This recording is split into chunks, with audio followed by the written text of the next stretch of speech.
Si bien el arco fue un arma importante, tanto para la caza como para la guerra desde la prehistoria hasta el uso generalizado de la pólvora, existieron una gran variedad de enseres utilizados por la infantería ligera como ataque a medio y corto alcance en sus respectivos conflictos bélicos. Entre estos tenemos los dardos, venablos, jabalinas, entre otros. Pero hoy les hablaré sobre el gran rival del arco, y sí, me refiero a las famosas hondas. Este curioso artefacto consistía en dos cuerdas o correas unidas por un receptáculo donde se colocaba el proyectil, el cual en sus inicios era una piedra pequeña, pero con el tiempo se fueron diversificando, siendo el plomo uno de los materiales más habituales. La honda, aunque era fácil de fabricar, tenía el pequeño inconveniente de que no cualquiera podía utilizarla correctamente. Este artefacto requería de hombres de gran destreza y habilidad. Los hebreos, persas, cartagineses y romanos utilizaron con éxito honderos como tropas ligeras en sus guerras.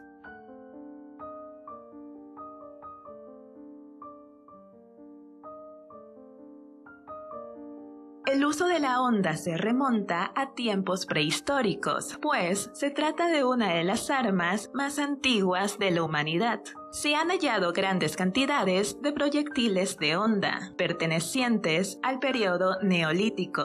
Esta arma era empleada en la caza y el pastoreo. Incluso existe una figura de fama universal que se encuentra asociada a la honda. Todos conocemos la leyenda del rey David de Israel, el cual, según las escrituras bíblicas, salvó a su pueblo derribando al gigante Goliat con un preciso disparo de honda. Uno de los primeros pueblos en integrar honderos en su ejército fueron los asirios, y el primero en el que sus honderos de élite alcanzaron fama por sus hazañas fueron los rodios, contratados como mercenarios por los griegos.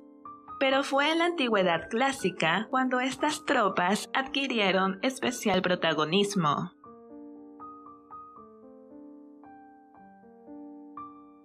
Si hubo un pueblo especializado en el uso de la honda, este fue el de los baleares. Durante el periodo posalayótico, entre los años 600 y 500 a.C., en Mallorca y Menorca, el uso de la honda por parte de los indígenas baleares se fue extendiendo y se prolongó en los tiempos de la conquista romana. Estos se encontraron con una feroz resistencia durante su invasión a la isla de Mallorca el 125 a.C., comprobando la eficacia de sus aguerridos guerreros y su mortífera lluvia de proyectiles. La leyenda cuenta que los romanos comprendieron que todo se debía a la gran velocidad con la que los honderos indígenas conseguían disparar los proyectiles desde sus hondas. Por lo tanto, se cree que el nombre de Baleares podría ser fenicio, ya que Bale Yaró significa en antiguo púnico maestros del lanzamiento.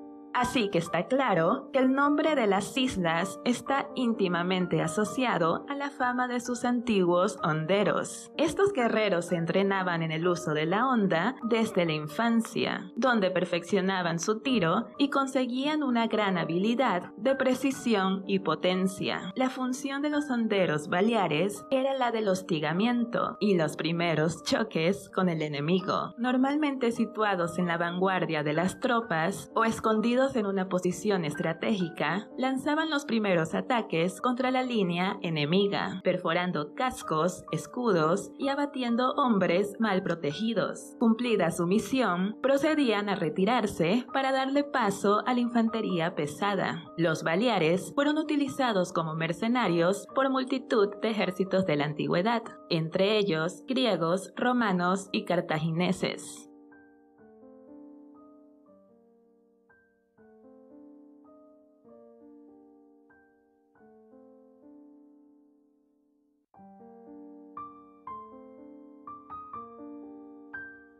Los baleares no fueron la única civilización antigua que destacó en el uso de este práctico artefacto. Los guerreros incas también emplearon las hondas como táctica de combate. Conocida como la huaraca, era un tipo de honda de larga longitud hecha de lana de llama o alpaca, trenzada y decorada con bellos colores. Las fuentes mencionan que estas armas muy poderosas y de gran potencia, con un peso que podría superar los 400 gramos, fueron empleadas como defensa durante la conquista española del Imperio Inca y en la resistencia posterior. Según su portador, los proyectiles podían ser de bronce para los soldados, de plata para la nobleza e incluso de oro para el Zapa Inca. Otros pueblos como los aborígenes australianos y los pastores tibetanos y chinos también emplearon la honda para el combate, pero con el fin del mundo antiguo, el empleo de la honda como arma sufrió un importante declive.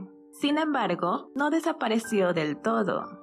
Tirachinas y diferentes tipos de hondas fueron utilizados en episodios concretos, especialmente asedios. La sencilla honda, económica y de fácil elaboración, continuaba siendo un arma formidable y mortífera. Solo la extensión de armas de fuego portátiles durante la Edad Moderna supuso su final. Como dato curioso, en Francia en la Edad Moderna se produjo una guerra civil conocida como la Fronda. El nombre de Fronde evoca las hondas o tirachinas que portaban los sublevados de dicho levantamiento en París. Y es así como la honda hoy en día es un elemento deportivo y tradicional cargado de historia.